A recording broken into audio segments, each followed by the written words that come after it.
औरत की योनि और स्तन उनके शरीर का ऐसा भाग है जिसे पाने के लिए मर्द कुछ भी करने को तैयार हो जाते हैं। यहां तक कि जो काम मर्द ने जिंदगी में कभी नहीं किया हो वो काम उसकी चाहत में करने को तैयार हो जाते हैं। समझ में नहीं आता कि लोग प्रेम अपने पत्नी से करते हैं या फिर उनके शरीर से।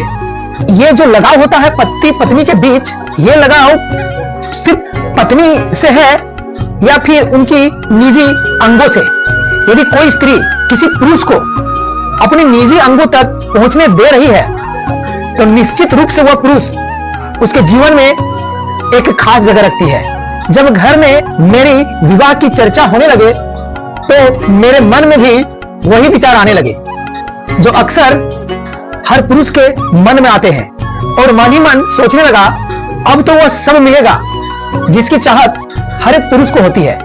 घर वालों ने मेरी लड़की देखना शुरू कर दी और कुछ ही महीनों में मेरी शादी प्रीति से तय हो गई। शादी से पहले आकर्षण अक्सर शरीर से ही होता है। खूबसूरत और सुडौल शरीर लड़की की देखने की चाहत हर पुरुष को होती है। शायद यह सुनकर आपको लगेगा कि मैं कैसा इंसान हूं, लेकिन सच मानिए 90% लोग शादी से पहले यही सोचते हैं। मेरे मन में भी कई सवाल थे, लेकिन एक सवाल सबसे भारी था और वह सवाल था कि प्रीति का शरीर कैसा होगा। शादी हुई, शादी के बाद सब कुछ अच्छा चल रहा था और धीरे धीरे मुझे प्रीति से प्रेम हो गया, लेकिन एक सवाल हमेशा मन में चलता रहता था और सवाल यह था कि मुझे प्रेम प्रीति से है या उसके शरीर से, क्योंकि अगर किसी रात वह ना कह देती तो मेरा मन खिन्न हो जाता था, उदास हो जाता था, और इसी कारण कई दिनों तक हम आपस में एक दूसरे से बात तक भी नहीं करते थे। लेकिन जब कभी हमारे बीच समागम होता तो पल भर में फिर सब ठीक लगने लगता। इस प्रकार समय बीतता गया और प्रीति यानी मेरी पत्नी गर्भवती हो गई। अब मन में एक अलग ही बेचैनी थी, कैसे इस आने वाले नए मेहमान की जिम्मेदारी को निभाऊंगा। इसी बीच डॉक्टर ने बताया कि प्रीति की नॉर्मल डिलीवरी नहीं हो सकती, इसका ऑपरेशन करना होगा, और ऑपरेशन को लेकर मन में मेरे पहले से ही डर था। इसलिए कुछ लोगों की सलाह पर हमने दूसरे डॉक्टर से भी राय ली।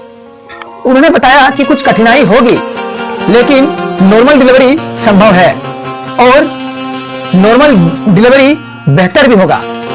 इस प्रकार मैंने प्रीति को अस्पताल में भर्ती कराया। बच्चा दुनिया में आने वाला ही था, तभी दर्द के कारण प्रीति के पल्स गिरने लगी और वह बेहोश हो गई। डॉक्टर को चिंता हो गई, अगर स्थिति बिगड़ी तो बच्चा बाहर नहीं आ पाएगा। तुरंत डॉक्टर ने मुझे अंदर बुलाया और कहा कि अपनी पत्नी को संभालो और इसे मोटिवेट करो। मैंने जब प्रीति को देखा तो वह नग्न अवस्था में दर्द से कराह रही थी। उसकी योनि खुली हुई थी जिससे बच्चे का सिर बाहर झांक रहा था।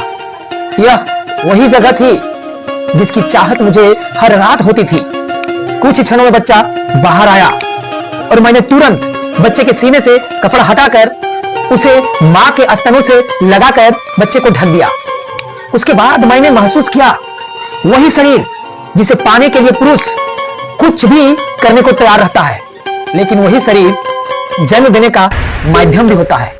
वही अंग जिसको पाने की चाह पुरुष को होती है, जीवन का स्रोत भी बनते हैं। उस दिन मेरी सोच बदल गई। मैं समझ गया कि मेरा प्रेम सिर्फ प्रीति के शरीर से नहीं बल्कि उससे है, प्रीति से है।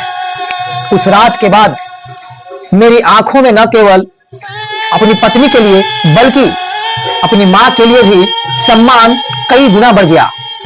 मुझे एहसास हुआ कि इस दुनिया में मुझे लाने के लिए मेरी मां ने कितने कष्ट सहे होंगे।